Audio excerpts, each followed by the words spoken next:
অন্তর্বর্তীকালীন সরকার 133টা অধ্যাদেশ জরুরি ভিত্তিতে করেছেন।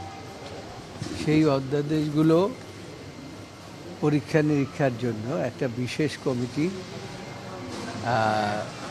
পার্লামেন্ট থেকে প্রিপেয়ার করা হয়েছে।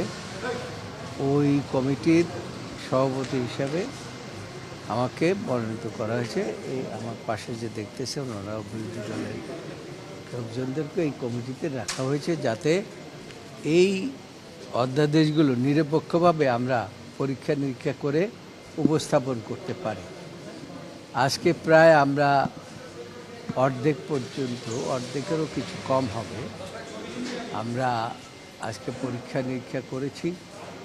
তার মধ্যে কিছু কিছু বিষয়ের উপরে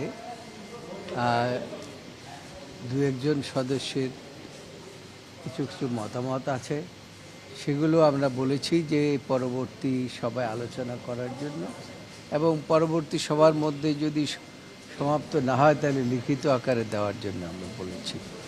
তো আশা করি এটা আমরা আগামীকাল আবার এই স্থগিত সভাটাই আমরা 2টার সময় নির্ধারণ করেছি।